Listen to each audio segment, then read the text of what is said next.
Boa tarde, boa noite. Seja bem-vinda. Esse é o primeiro episódio. O que eu tenho feito depois da cura? Eu, inspirada de transtorno bipolar e um transtorno de personalidade borderline. Agora eu vou começar a gravar vídeo aqui pro canal, contando coisas práticas que eu tenho feito e o que Deus tem feito em mim depois que eu recebi o meu milagre.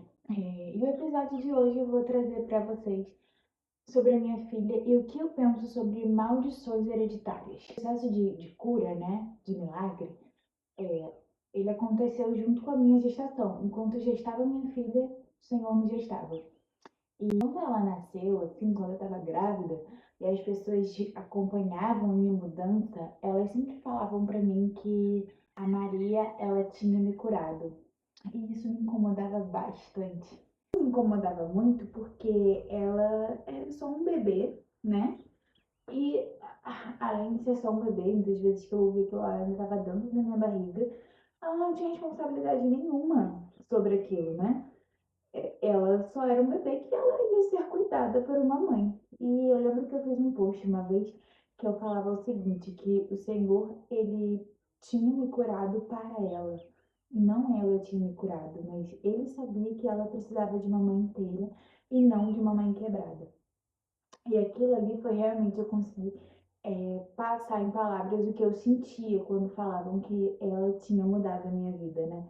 Eu até postava que a mulher ela era salva pela maternidade. E por que que a mulher ela é salva pela maternidade?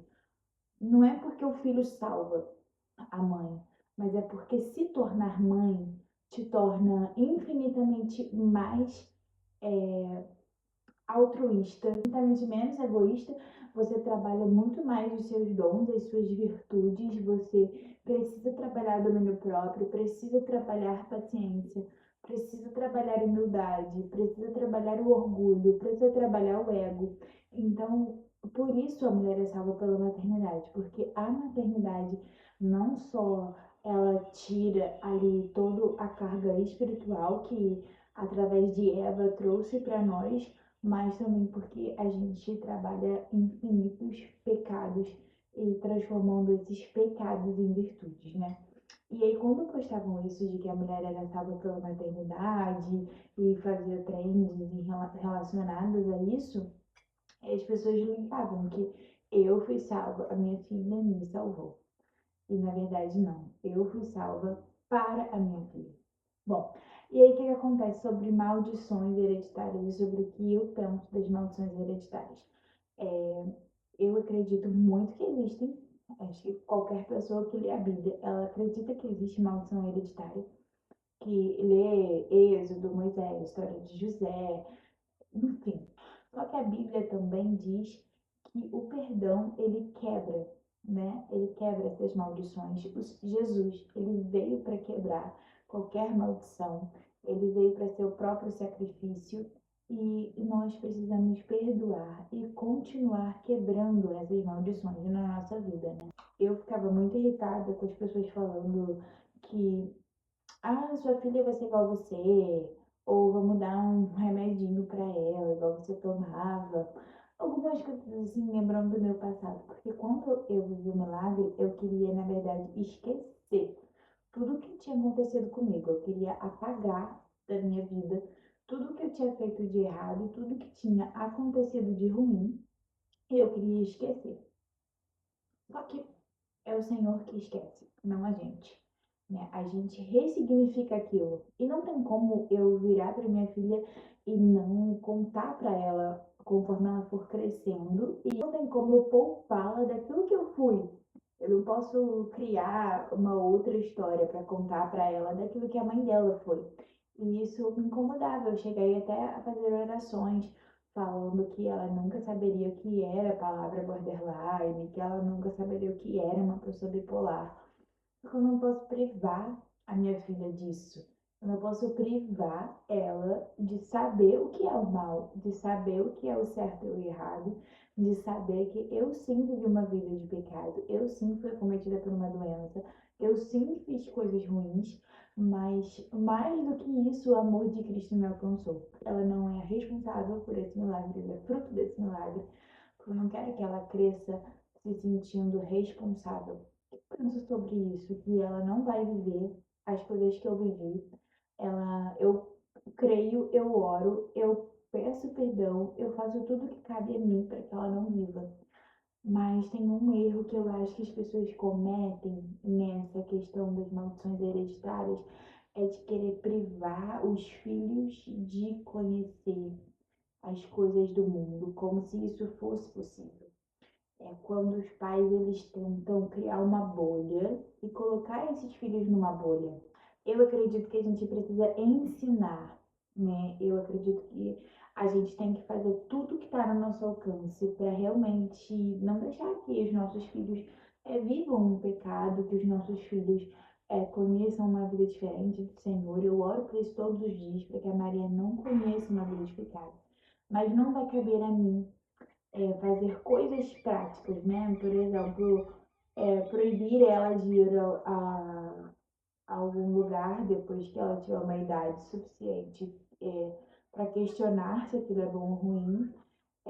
Não cabe a mim proibir ela de ouvir canções a partir do momento que ela tiver uma idade adequada e que consiga questionar se aquilo é bom ou ruim para ela. Eu vou ensinar a minha filha a viver e andar no caminho do Senhor. Ela vai para a igreja comigo, ela vai me ver orando, ela vai me ver fazendo um devocional, ela vai me ver lendo a Bíblia, ela vai ver o pai dela orando pela nossa casa, ela vai ver eu e o pai dela pedindo perdão diante de uma briga, ela vai me ver falando de Jesus, ela vai me ouvir cantando canções de louvores, ela vai crescer sendo discipulada, ensinada, doutrinada dentro de uma fé. Mas eu não vou tirar o mundo, apagar o mundo e botar ela dentro de uma bolha.